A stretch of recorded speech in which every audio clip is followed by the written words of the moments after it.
ओम अज्ञानतिमिरान्धस्य ज्ञानञ्जनशलाकया चक्षुरुन्मिलितं येन तस्मै श्रीगुरुवे नमः। श्रीचैतन्यं मनोभीष्टं स्थापितं येन भूतले स्वयं रूपकदा मह्यं ददाति स्वपदान्तिकं। वन्देऽहं श्रीगुरुः श्रीयुतपदकमलं। श्रीगुरून् वैष्णवाचं श्रीरूपं साग्रजातं सहगण रघुनाथान्वितं तं सजीवं साद्वैतं सावधूतं परिजनसहितं कृष्णचैतन्यदेवं श्रीराधाकृष्णपादान् सहगण ललिता श्रीविशाखान्विताश्च नारायणं नमस्कृत्यं नरं चैव नरोत्तमं देवीं सरस्वतीं व्यासं ततो जयमुदीरयेत्। शृण्वतां स्वकथा कृष्ण पुण्यश्रवणकीर्तनं हृदयन्तस्तु हि भद्राणि विद्नोति सुरसतां नष्टप्रायेषु भद्रेषु नित्यं भागवत सेवया भगवती उत्तम श्लोके भक्तिर्भवति नैष्टिकी तदा रजस्तमो भावः कामलोभादय चेत एतेन निरावृतं स्थित सत्य प्रसिद्धति एवं प्रसन्न मनसो भगवत भक्ति योगता भगवत तत्व विज्ञान मुक्त संगस्य जायते विद्यन्ते हृदय ग्रंथि छिद्यन्ते सर्वसंशयं क्षीयन्ते चास्य कर्माणि दृष्ट्वा एवात्मनीश्वरे मुखं करोति वाचालं पंगुं लंघयते गिरिं यत्कृपातमहं वन्दे परमानन्दमाधवं। प्रह्लाद नारद पराशर पुंडरीकं व्यासम् अम्बरीश सुख सौनक स्मृतालभ्यां रुक्मांग अर्जुन वसिष्ठं विभीषणादीनं पुण्यानि नामानि परं भागवत स्मरामि। हे कृष्ण करुणा सिंधु दीनबंधु जगतपते गोपेश गोपिका कांत राधा कांत नमस्तुते तप्त कांचन गौरांगे श्री राधे वृंदावनेश्वरी वृषभानुसुते देवी प्रणमामि हरिप्रिये। आराध्यो भगवान् ब्रजेश तनयो तद्धाम वृंदावनम रम्या काचिदुपासना ब्रजवधु वर्गेण या कल्पिता श्रीमद्भागवतं प्रमाण अमलम प्रेमो कुमार्थो महान्। श्री चैतन्य महाप्रभु मतमिदं तत्रादरेनापरः। कृष्णाय वासुदेवाय हरये परमात्मने प्रणतक्लेशनाशाय गोविंदाय नमो नमः। वासुदेवसुतं देवं कंसचारूणमर्दनं देवकी परमानंदं कृष्णं वन्दे जगद्गुरुं। जय श्री कृष्ण चैतन्य प्रभु नित्यानंद श्री अद्वैत गदाधर श्रीवासादि श्री गौर भक्त वृंद। हरे कृष्णा कृष्ण कृष्णा हरे हरे, हरे राम राम राम हरे हरे। तो आज हम लोग पढ़ेंगे गोवर्धन पूजा ब्रज में कैसे होती है और क्यों गोवर्धन पूजा होती है, इसके बारे में हम लोग सुनेंगे। ठीक है ना। श्रीमद् भागवतम का ये 10वां स्कंद का 24वां अध्याय है। श्लोक संख्या पहला नंबर। श्री सुक उवाच भगवन्नपि तत्रैव बले देव संयुतम् अपश्य निवस स गोप इंद्रिय याग कृतो घमानम। सुखदेव गोस्वामी ने कहा, उस स्थान पर ही अपने भाई बलदेव के साथ रहते हुए कृष्ण के ने ग्वालों को ये इंद्र यज्ञ की जोर शोर से तैयारी करते हुए देखा। तो भगवान अपने ब्रज क्षेत्र में ही थे वृंदावन में। उन्होंने क्या देखा अपने भाई बलराम के साथ कि सारे ग्वाल बाल जो हैं ये इंद्र यज्ञ की जोर शोर से तैयारी कर रहे हैं कि इंद्र को प्रसन्न करने के लिए अब हमें यज्ञ संपन्न करना है।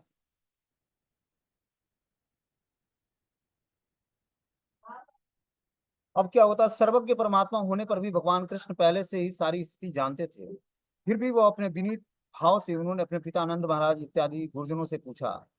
भगवान अब पूछना शुरू करते हैं अपने पिता आनंद महाराज से कि कथ्यताम में पितम को अयम संभ्रमो व उपागतम किम फलम कस्य ओदेशम केन वा साध्यते मखम। भगवान कृष्ण ने कहा, हे पिताश्री, आप कृपया करके मुझे बताएं कि आप इतना सारा महत प्रयास किसके लिए कर रहे हैं। आप क्या करना चाहते हैं। यदि यह कर्मकांडी यज्ञ है तो यह किसकी तुष्टि के हेतु किया जा रहा है और यह किस साधनों से संपन्न किया जाएगा। तो इस तरह से भगवान कृष्ण जो है अपने पिता आनंद महाराज से पूछते हैं कि ये जो सारी आप तैयारी कर रहे हो इसका उद्देश्य क्या है, और जो ये कर्म कांड के नियमों का पालन करके और किसी देवी देवता की प्रसन्नता के लिए कर रहे हो तो इसका वास्तविक उद्देश्य क्या है करने का। पहले तो नंद महाराज ने उत्तर नहीं दिया। उन्हें लगा कि इतना छोटा बालक यज्ञ की जटिलताओं को भला कैसे समझ पाएगा। परंतु कृष्ण ने आग्रह करते हुए कहा कि पिताजी, सज्जन पुरुष के लिए कुछ भी गोपनीय नहीं होता है, क्योंकि वह प्रत्येक व्यक्ति को अपना ही समान देखता है। उसके मन में मेरा मेरा और तुम्हारा जैसे मिथ्या भावनाएं नहीं होती हैं, और वह न तो किसी को मित्र मानता है और न ही किसी को शत्रु और न किसी को मध्यस्थ मानता। तो भगवान को सब कुछ पता था, लेकिन वो नंद महाराज से के मुख से सुनना चाहते थे। और इस तरह से भगवान जो है बातें प्रस्तुत करते हैं कि सज्जन पुरुष जो है पिताश्री, जो सज्जन पुरुष होता है उसके लिए कोई भी बातें गोपनीय नहीं होती है। किसी बातों को छिपाता नहीं हृदय में, क्योंकि वह प्रत्येक व्यक्ति को अपने ही समान मानता है। उसके मन में मेरा और तुम्हारे जैसी मिथ्या भावनाएं नहीं होती हैं। वह न तो किसी का मित्र, न तो किसी को मित्र मानता, न किसी को शत्रु और न ही किसी को मध्यस्थ मानता। इस संसार में विभिन्न कार्य करते समय लोगों को कई बार तो यह समझ में आता है कि वे क्या कर रहे हैं, और कई बार समझ नहीं आता कि वो कर क्या रहे हैं। सफलता केवल उन्हीं को मिलती है जो सही समझ के अनुसार कार्य करते हैं, जबकि अज्ञानी लोग असफल रहते हैं। इसलिए कृपया मुझे बताएं कि आप यह क्या करने जा रहे हैं। क्या यह अनुष्ठान शास्त्रों शास्त्रों पर आधारित है, अथवा आप पीढ़ियों से चली आ रही इस परंपरा को, वंश परंपरा को फॉलो करते हैं। तो कृष्ण अपने पितानंद महाराज से पूछते हैं कि आप मुझे बताने का प्रयास करें कि जो ये तैयारी कर रहे हैं, ये किस कारण से कर रहे हैं। क्या ये वंश परंपरा से चली आ रही है एक रीति रिवाज है, उसको आप परंपरागत पालन करना चाहते हैं, या किसी पर्टिकुलर किसी अनुष्ठान के लिए आप यज्ञ संपन्न करना चाहते हैं। क्या ये शास्त्रों के द्वारा प्रमाणिक है, या कि मन गढ़ंत है, या कुल परंपरा के द्वारा आ रही है। इस पर नंद महाराज फिर बोलते हैं, श्री नंद उवाच प्रजन्यो भगवान निद्रो मेघास्तस्या मूर्तय ते अभिवर्षन्ति भूतानां प्रीणनम जीवनम प्रयम। नंद महाराज ने उत्तर दिया, महान ईश्वर इंद्र वर्षा के नियंत्रक हैं। ये बादल उन्हीं के साक्षात प्रतिनिधि हैं, और वे ही वर्षा करते हैं जिससे समस्त प्राणियों को सुख और जीवन दान मिलता है। तो इस तरह से नंद महाराज बोलते हैं कि जो इंद्र हैं वो क्या है, वर्षा के नियंत्रक हैं, वर्षा के कंट्रोल करने वाले देवता हैं। ये समस्त बादल जो है आकाश में उनके साक्षात प्रतिनिधि हैं, और वे ही वर्षा करते हैं जिससे समस्त प्राणियों को सुख और जीवन दान मिलता है। हे पुत्र, केवल हम ही नहीं अपितु अन्य लोग भी वर्षा करने वाले इस बादलों के स्वामी की पूजा करते हैं। हम उन्हें अन्न तथा अन्य पूजा सामग्री भेंट करते हैं, जो वर्षा रूपी उन्हीं से वीर्य से उत्पन्न होता है। इस तरह से नंद महाराज अपने पुत्र से बताते हैं कि हम लोग इंद्र की पूजा करने के लिए सारा अरेंजमेंट कर रहे हैं, जो वर्षा के देवता हैं। आगे बता रहे हैं कि इंद्र के लिए समस्त यज्ञों से बचे जूठन को ग्रहण करके लोग अपना जीवन पालन करते हैं, तथा धर्म अर्थ काम रूपी तीनों लक्ष्यों को प्राप्त करते हैं। इस प्रकार भगवान इंद्र उद्यमी पुरुषों की सकाम सफलताओं के लिए उत्तरदायी अभी करता है। इस तरह बता रहे हैं कि जो है धर्म अर्थ काम रूपी तीनों लक्ष्यों को प्राप्त करते हैं। इस प्रकार भगवान इंद्र उद्यमी पुरुषों की सकाम सफलताओं के लिए उत्तरदायी भी करता है। भगवान बोलते हैं, यह धर्म स्वस्थ परंपरा पर आश्रित है। जो कोई काम शत्रुता भय और लोभ बस इसका बहिष्कार करता है, उसे निश्चित ही सौभाग्य प्राप्त नहीं होता है। आगे बताते हैं, श्री सुक उवाच। अब श्री सुखदेव गोस्वामी क्या बोलते हैं कि वचो निशम्यम नंदस्य तथा येषाम ब्रजोकशाम इंद्रायम मन्यु जन्यम पितरम प्राह केशवम। सुखदेव गोस्वामी ने कहा, जब भगवान केशव ने अपने पिता नंद और ब्रज के अन्य गुरुजनों के कथनों को सुना, तो इंद्र के प्रति क्रोध उत्पन्न करने के उद्देश्य से उन्होंने अपने पिता को इस प्रकार संबोधित किया। क्या बोलते हैं कि सुखदेव गोस्वामी ने कहा, जब भगवान केशव ने अपने पिता नंद और ब्रज के अन्य गुरुजनों के कथनों से को सुना कि ये इंद्र के प्रति क्रोध उत्पन्न करने के उद्देश्य से उन्होंने अपने पिता को इस प्रकार संबोधित किया कि इंद्र के प्रति हमारे पिताजी क्रोधित हो जाए, तभी वो ये यज्ञ करना बंद करेंगे। बोलते हैं, श्री भगवान कहने लगे, कर्मणा जायते जंतुम कर्मणेव प्रलीयते सुखम दुखम भय क्षेम कर्मणेवाभिपद्यते। भगवान कृष्ण ने कहा, कर्म से ही जीव जन्म लेता है, कर्म से ही उसका विनाश होता है। उसके सुख दुख भय और सुरक्षा की भावना का उदय कर्म के प्रभावों के रूप में ही होता है। तो भगवान यहाँ पर बताना चाहते हैं कि कर्म से ही जीव जन्म लेता है। इस भौतिक संसार में जिस भी जीवात्मा का जन्म होता है, कर्मों के बिहाफ पे होता है। और क्या होता है, कर्म से ही उसका विनाश होता है। जैसे ही उसका ऐसा कर्मों का खाता खुलता है, तब उसका विनाश भी होता है। ठीक है ना। और कर्म समाप्त हुए तो शरीर भी समाप्त हो जाता है। जब तक कर्म है तब तक ये शरीर है, कर्म समाप्त होते ही शरीर समाप्त हो जाएगा। आगे बता रहे हैं कि उसके सुख दुख भय और सुरक्षा की भावना का उदय कर्म के प्रभावों के रूप में होता है।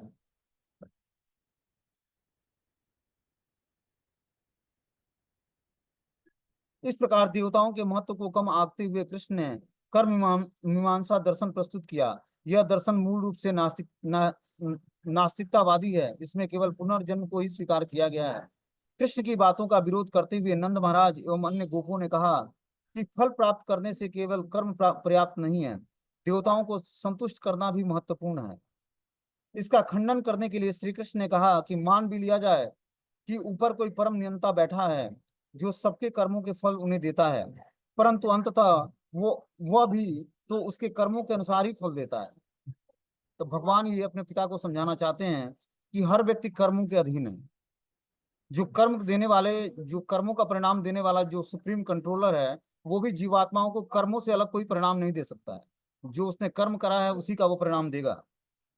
यदि किसी के अच्छे कर्म ही नहीं किए हैं, तो फिर उसे कैसे कुछ फल प्राप्त होगा?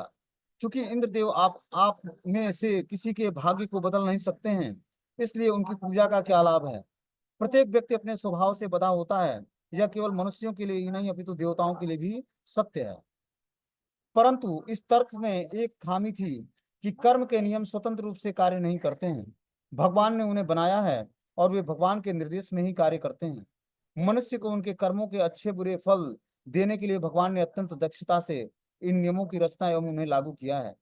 इसकी रचना इस प्रकार की गई है कि जिसे जीवात्मा पाप से दूर होकर पुण्यों की ओर अग्रसर हो सके।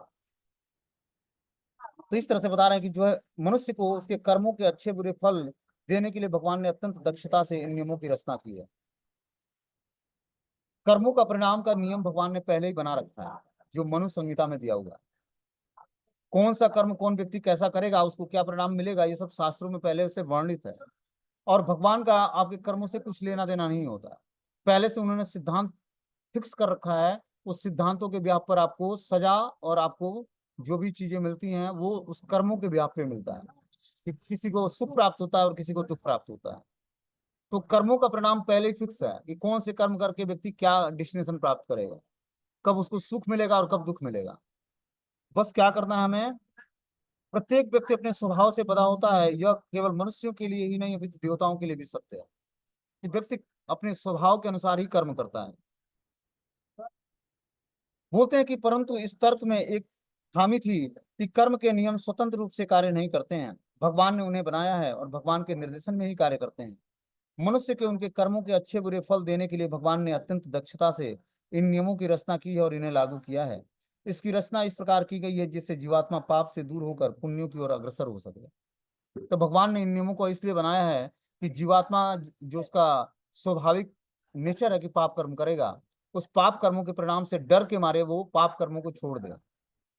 क्योंकि जब व्यक्ति शास्त्रों के नियमों को सुनता है कि ये कार्य करने से हमें ये परिणाम मिलेगा, ठीक है, हाँ, इस श्रीमद् भागवतम के ही 5th स्कंद में दिया हुआ है कि कौन से पाप कर्म करने से कौन से नरक की प्राप्ति होती है। अलग अलग नरकों का वर्णन है। जब उसका व्यक्ति वर्णन सुनता है तब वो गलत कार्य करने से अपने को रोकता है कि मुझे नरक नहीं जाना है और वो पाप कर्म नहीं भोग। इसलिए वो व्यक्ति जब इस तरह के धर्म ग्रंथों से भगवान के आदेश को सुनता है कि कौन से कर्मों का परिणाम क्या है, तब वो धीरे धीरे पाप कर्मों को छोड़ता है कि मुझे इतने कष्ट भरे जीवन नहीं चाहिए, इसलिए मैं कोई ऐसा पाप कर्म नहीं करूंगा। बोलते हैं आगे कि श्री कृष्ण आगे कहते हैं कि इसलिए मनुष्य को चाहिए कि वह केवल उन कर्मों की पूजा करे जो स्वभाव जनित है। यदि कोई एक वस्तु हमारे जीवन का है, उसे छोड़कर हम किसी दूसरे का आश्रय लेंगे तो भला इससे हमें क्या लाभ होगा? हम उस उल्टा स्त्री के समान बन जाएंगे जो अपने जार पति के साथ संबंध रखकर अंततः दुख और अपयश को ही प्राप्त करती है। तो व्यक्ति अपने कर्मों के परिणाम से वो दुखी या सुखी होता है। अब वो दूसरे के कर्मों को अडॉप्ट नहीं करना चाहिए, दूसरे के कर्मों को स्वीकार नहीं करना चाहिए। और जब ऐसा करेंगे तो वो उस उल्टा स्त्री के समान होगा जो अपने वास्तविक पति को छोड़कर और दूसरे पुरुष से उसका संबंध होता है, और इस कारण से वो दुख और अपयश की प्राप्ति होती है उसको। आगे बताते हैं इसमें कि ब्राह्मण वेदाध्ययन एवं शिक्षण द्वारा अपना भरण पोषण करता है।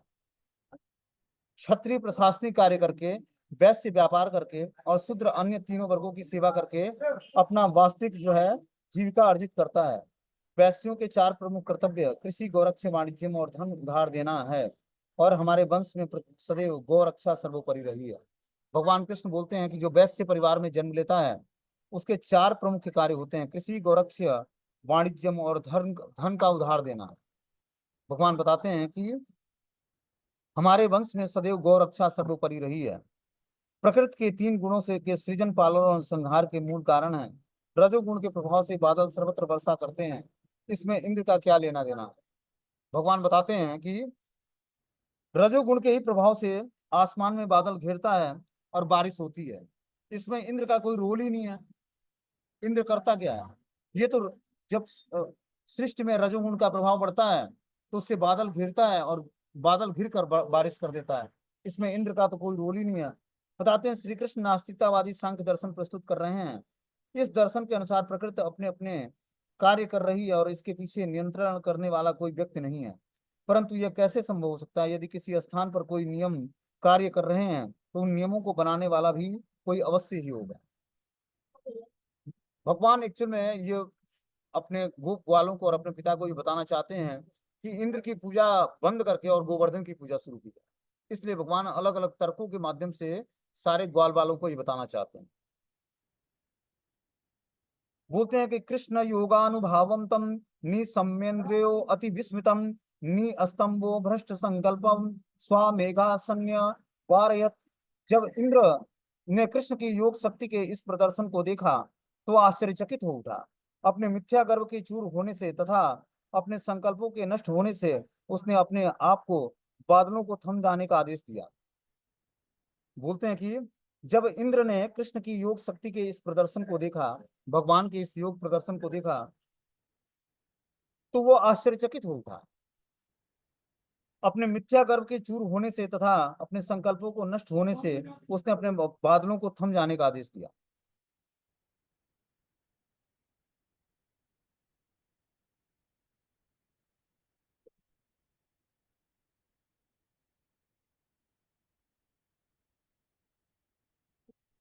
ये श्लोक इस प्रकार है, वो सॉरी गलती से दूसरा लेसन।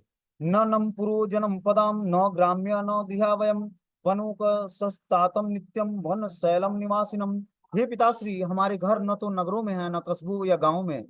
हम वनवासी होने से हम सदैव जंगल तथा पर्वतों में रहते हैं। इस तरह से जो है कृष्ण अपने नंद बाबा को बोलते हैं, अपने पिताजी को, कि हम लोग तो पिताजी वनवासी हैं, न तो हम नगर में रहते हैं न कस्बों में न गाँव में। हम लोग सदैव ही जंगलों में और गोवर्धन पर्वत के आसपास रहते हैं। अतः इसलिए हमें इंद्र के लिए यज्ञ करने के स्थान पर गायों ब्राह्मणों और गोवर्धन पर्वत की संतुष्टि के लिए यज्ञ करना चाहिए। हम लोग तो वनवासी हैं और हम लोग को सारा जो है अपनी जीविका का साधन गायों से, ब्राह्मणों से और गोवर्धन पर्वत से मिलता है। तो हम इंद्र की पूजा क्यों करें? यह सुनकर नंद महाराज ने कृष्ण को समझाकर कहा कि वो इंद्र यज्ञ के बाद गोवर्धन के लिए भी यज्ञ कर देंगे। परंतु कृष्ण ने बल देते हुए कहा कि इंद्र के लिए यज्ञ करने की कोई आवश्यकता नहीं है और उस यज्ञ के लिए जुटाई गई सामग्री से ही गोवर्धन पूजा की जानी चाहिए। अंततः नंद महाराज को हार कर माननी पड़ी और उन्होंने कृष्ण से उस पूजा की विधि पूछी। तब कृष्ण ने निर्देश देते हुए कहा कि यज्ञ के लिए जितने भी पकवान और व्यंजन बनाए गए हैं उन्हें यहाँ लाया जाए और योग्य ब्राह्मण तुरंत इस पूजा की तैयारी आरंभ करें। ब्राह्मणों को भरपेट खिलाया जाए और गायों को दान दिया जाए। इसके पश्चात यहाँ आए प्रत्येक व्यक्ति को भोजन खिलाया जाए, यहाँ तक कि कुत्तों और चांडालों को भी दिया जाए। गायों को हरी घास दी जाए। भरपेट भोजन करने के बाद जब सब लोग सज धज कर आ गए और गायों ब्राह्मणों यज्ञ आदि तथा गोवर्धन पर्वत की प्रदक्षिणा करें, तो इस तरह से सारे जो है ग्वाल बाल क्या करते हैं, भरपेट भोजन करते हैं और सज धज कर और गायों ब्राह्मणों और यज्ञ आदि और गोवर्धन की तैयारी करके गोवर्धन की आकर प्रदक्षिणा करते हैं सारे ग्वाल बाल। बोलते हैं पिताजी, मेरा तो यही प्रस्ताव है कि यदि आपको अच्छा लगे तो इसे स्वीकार करें। यह पूजा गायों ब्राह्मणों और गोवर्धन पर्वत को अतिशय प्रिय होगा और उनकी प्रसन्नता के लिए होगा। तो हम लोग क्यों ना इंद्र की पूजा बंद करके और गोवर्धन की पूजा, गायों की पूजा और ब्राह्मणों की पूजा करें। इस पर श्री सुखदेव गोस्वामी बोलते हैं कि कालात्मना भगवताम शक्र दर्पम जिगाशयम प्रोक्तम निशम्य नंदाख्यम साधवम गृहंतम तत्वचम। सुखदेव गोस्वामी ने कहा, शक्तिमान काल स्वरूप भगवान कृष्ण इंद्र के मिथ्या गर्भ को नष्ट करना चाहते थे। जब नंद तथा वृंदावन के अन्य वृद्ध जनों ने श्री कृष्ण का वचन सुना तो उन्होंने उसे उचित मान लिया। इस तरह भगवान की बातों को स्वीकार कर लेते हैं सारे गोप ग्वाल और उसको उचित मानते हुए उस हिसाब से कार्य करने का प्रयास करते हैं। जब नंद महाराज एवं ब्रज के अन्य वरिष्ठ गोपों ने कृष्ण के वचनों को सुना तो उन्हें उपयुक्त मानकर उसके निर्देशानुसार कार्य करने में लग गए। इंद्र यज्ञ के लिए एकत्र की गई सारी सामग्री से गोपों ने अत्यंत आदर और सम्मान पूर्वक गोवर्धन पूजा, पर्वत तथा ब्राह्मणों की पूजा की।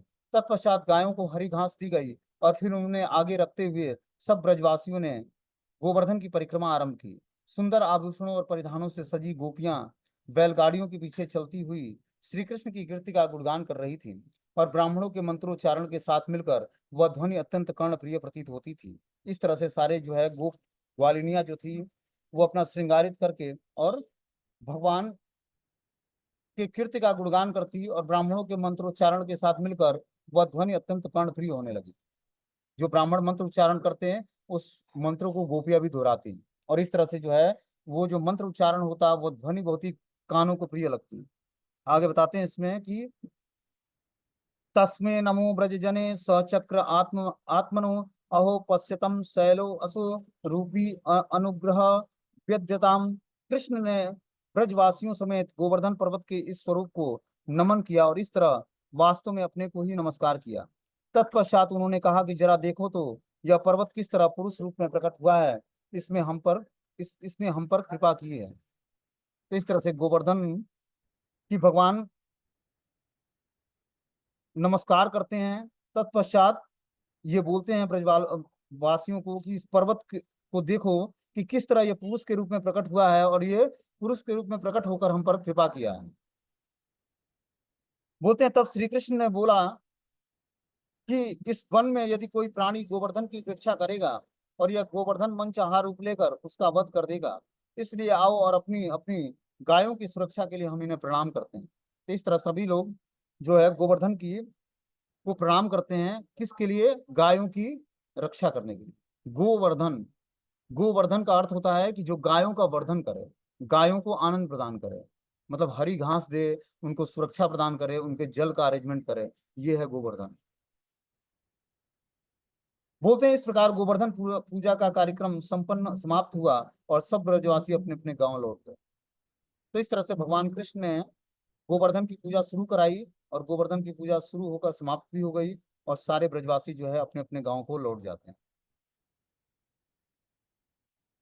बोलते हैं कि आगे कि अब गोवर्धनधारी भगवान श्री कृष्ण, ये अध्याय है कि भगवान अब इस अध्याय में गोवर्धन धारण करते हैं। इस पर श्री सुखदेव गोस्वामी बोलते हैं कि इंद्रस्तदात्मनम पूजा विज्ञायम भियताम नृपम गोपेभ्यम कृष्णनाथिभ्यम नंदादिभ्य सुकोपः। सुखदेव गोस्वामी ने कहा कि हे राजा परीक्षित, जब इंद्र को पता चला कि उसका यज्ञ संपन्न नहीं हुआ है तो वह नंद महाराज तथा अन्य गोप जनों पर क्रुद्ध हो गया, क्योंकि वे सब कृष्ण को अपना स्वामी मान रहे थे। तो जब इंद्र को पता चलता है कि नंद महाराज और वो अन्य गोप जन जन जो हैं कृष्ण को अपना स्वामी मान लिए हैं और उन्हीं के आदेश के अनुसार अब वो पूजा अर्चना करेंगे, क्रुद्ध इंद्र ने ब्रह्मांड का विनाश करने वाले बादलों के समूह को भेजा जो संवर्तक बादल कहलाते हैं। वो अपने को सर्वोच्च नियंता मानते हुए इस प्रकार बोला कि अहो श्रीमद महात्म्यम गोपानाम काननूकसाम कृष्णम मृत्युमुपाश्रित्यम ये चक्रु देव हेलनम। इंद्र ने कहा जरा देखो तो सही की जंगल में वास करने वाले ये ग्वाले अपने वैभव से किस तरह इतने उन्मत्त हो गए हैं। उन्होंने एक सामान्य मनुष्य कृष्ण की शरण ग्रहण की है और इस तरह उन्होंने देवताओं का अपमान किया है। तो इंद्र क्या बोलता है कि इस ग्वालों का जो है वो देखो ये वैभव के मद में ये उन्मत्त हो गए हैं, इन्होंने अपने सामान्य मनुष्य कृष्ण को ही शरण ग्रहण की है और इस तरह उन्होंने देवताओं का अपमान किया है। तो इंद्र अभी अपने अभिमान में कृष्ण को साधारण व्यक्ति मानता है। ये एक्चुअल में भगवान ने लीला है इसलिए की थी इंद्र का अभिमान शुरू करने की। देवताओं को रहते रहते जब वो शक्ति प्रदान भगवान करते हैं, कुछ सेवाएं करते हैं तो भगवान से शक्ति प्राप्त होती है, फिर वो अभिमानी हो जाते हैं, भगवान को ही विचारना बंद कर देते हैं। आगे बताते हैं कि उनके द्वारा कृष्ण की शरण ग्रहण करना वैसा ही है जैसे कि लोगों द्वारा दिव्य आत्मज्ञान को त्याग करके सकाम कर्ममय यज्ञों की मिथ्या नावों में चढ़कर इस महान भवसागर को पार करने का मूर्खतापूर्ण प्रयास करना। इंद्र क्या बोलता है कि उनके द्वारा जो कृष्ण की शरण ग्रहण करना है ये उन लोगों के द्वारा उसी प्रकार है जिस तरह दिव्य आत्मज्ञान को व्यक्ति त्याग देता है और सकाम कर्म यज्ञों को मिथ्या नावों में चढ़कर इस महान भवसागर को पार करने की मूर्खतापूर्ण प्रयास करता है। कि कोई व्यक्ति क्या करता है, आत्म साक्षात्कार की रास्ता को त्याग करके सकाम कर्मकांड मतलब कर्मकांड के नियमों का पालन करके और इस तरह से वो कर्मकांड के नियमों के द्वारा इस भव सागर को पार करना चाहता है। ऐसा मूर्खतापूर्ण प्रयास जो करता है वो उपमा बता रहे हैं कि जो कृष्ण की शरण ग्रहण किया है वो ऐसा ही व्यक्ति है जो भौतिक कर्मकांड के नियमों का पालन करके और भव सागर को पार करना चाहता है। इस ग्वालों ने इन सामान्य मनुष्य कृष्ण की शरण ग्रहण करके मेरे प्रति शत्रुतापूर्ण कार्य किया है, क्योंकि कृष्ण अपने को अत्यंत चतुर मानता है किंतु है बड़ा ही निरह मूर्ख है। इस तरह से भगवान का अपमान करते हैं। बोलते हैं श्रीधर स्वामी टीका करते हैं इस पर कि यद्यपि इंद्रदेव इन शब्दों द्वारा श्री कृष्ण का अपमान करना चाहते थे, परंतु वास्तव में सरस्वती देवी उनके शब्दों द्वारा श्री कृष्ण का गुणगान कर रही थी। कृष्ण की बातों के विरोध में इंद्र ने उन्हें बालिसम अर्थात मूर्ख कहा, परंतु इसका यह अर्थ यह भी होता है कि कृष्ण एक बालक के समान कपट रहित। इंद्र के स्तब्धम कहा, जिसका अर्थ है कि घमंडी, परंतु इसका अर्थ यह भी होता है कि परम भगवान होने के कारण श्री कृष्ण किसी से के समक्ष झुकते नहीं है। इंद्र ने उन्हें अज्ञम का अर्थात अज्ञानी कहा, परंतु इसका एक अर्थ होता है कि संसार में ऐसा कुछ नहीं है जिसका ज्ञान श्री कृष्ण को न हो। इंद्र ने उन्हें पंडित मानिनाम कहा, अर्थात स्वयं को विद्वान मानने वाला, परंतु इसका अर्थ यह भी है कि परम सत्य का ज्ञान रखने वाला सभी पंडित श्री कृष्ण का मान सम्मान करते हैं। इंद्र ने उन्हें कृष्ण मर्त्यम कहा, अर्थात एक सामान्य मनुष्य, परंतु इसका एक अर्थ यह भी है कि यद्यपि श्री कृष्ण परम भगवान हैं, फिर भी वे अपने भक्तों को स्नेहवश इस संसार में प्रकट होते हैं। तो इंद्र तो भगवान को क्रिटिसाइज कर रहा था, लेकिन माता सरस्वती, आचार्यों की टीकाएं हैं इस पर कि माता सरस्वती कैसे भगवान को ग्लोरीफाई कर रही, क्योंकि उनको म- माता सरस्वती भी देवी की कैटेगरी में आती हैं और इंद्र भी देवता की कैटेगरी में आते हैं। तो इंद्र की हर एक बातों को माता सरस्वती इस रूप में लेती कि ये भगवान का ग्लोरिफिकेशन कर रहा है। ये है सरस्वती माता की महानता और आचार्यों की महानता, जो इस प्रकार टीकाएं प्रस्तुत करते हैं। बोलते हैं क्रोधित होकर इंद्र ने बादलों से कहा कि वृंदावन के लोग घमंड में चूर हो गए हैं और इस कृष्ण ने उस घमंड की अग्नि को और बढ़ा दिया है। तुम जाओ और उनके सारे पशुओं को नष्ट करके उनके गर्भ को चूर कर दो। पहले तो भयभीत होकर बादल ने ऐसा करने से मना कर दिया, परंतु इंद्रदेव ने उसे आश्वासन देते हुए कहा कि तुम घबराओ मत, मैं प्रचंड वायुदेव के साथ तुम्हारे पीछे हूँ। वे कुछ ही क्षणों में नंद महाराज के गांव को धूल में मिला देगा। इस तरह से जो है इंद्र बादलों को आदेश देते हैं।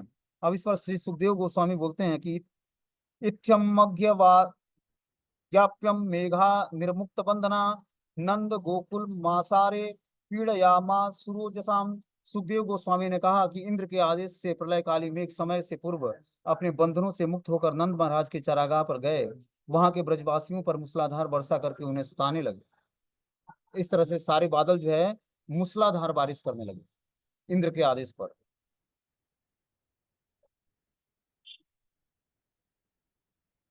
वायु देवता द्वारा निर्देशित बादल गड़गड़ाने लगे और बड़े बड़े ओलों के साथ खंभों जैसी मोटी बूंद की वर्षा करने लगे। बादल आपस में टकराने लगे और खंबे जैसे मोटे मोटे बूंद गिरने लगे आसमान से। सोचो कि कितना, अगर जो खंबे जैसा मोटा बूंद गिरे तो कितनी जल्दी धरती जल से आप्लावित हो जाएगी। इस तरह की स्थिति हो गई। बोलते हैं कुछ ही क्षणों में वृंदावन में बाढ़ आ गई और गड्ढों और पहाड़ियों का भेद समाप्त हो गया। सारे गड्ढे और पहाड़ी एक हो गए जल के मारे। गायों ने अपने बछड़ों को अपने नीचे छिपाकर सिर नीचे झुकाकर झुका लिया और अन्य पशु वर्षा और वायु से उत्पन्न ठंड से ठिठुरने लगे। अत्यंत दीन अवस्था में वे भगवान गोविंद का आश्रय लेने के लिए दौड़ पड़े। अब सारे जो हैं गाय, बछड़े और ग्वाले जो है भगवान कृष्ण की शरण में जाते हैं और भगवान से प्रार्थना करते हैं। क्या बोलते हैं ग्वाले? कृष्ण कृष्ण महाभाग त्वनाथम गोकुलम प्रभु त्रातु मरहसी देवानाम कुपिताम भक्त वत्सलम। गोपो तथा गोपियों ने भगवान को संबोधित करते हुए कहा कि हे कृष्ण, हे भाग्यशाली कृष्ण, आप इंद्र के क्रोध से इन गौओं को उबारें। हे प्रभु, आप अपने भक्तों पर इतने वात्सल्य हैं, कृपया आप हमें भी बचा लें। शिला वर्षाति वातेन हन्यमानेन चेतनम निरीक्षम भगवान मेने कुपितम इंद्रिय कृतम हरि। ओलों तथा तेज वायु के प्रहार से अचेत हुए जैसे गोकुल वासियों को देखकर भगवान हरि समझ गए कि यह कुपित इंद्र की करतूत है। भगवान को यह आभास हो गया कि ये जो करतूत है ये इंद्र का ही है। कोई व्यक्ति शंका कर सकता है कि इंद्र में इतनी शक्ति कहाँ से आती है तो वह भगवान के भक्तों को कष्ट दे सके। वास्तव में यह भगवान की इच्छा ही थी, क्योंकि वे अपने प्रति ब्रजवासियों के प्रेम को और गाढ़ा करना चाहते थे। तो ऐसा इंद्र इसलिए कर रहा था क्योंकि भगवान की इच्छा थी ऐसा।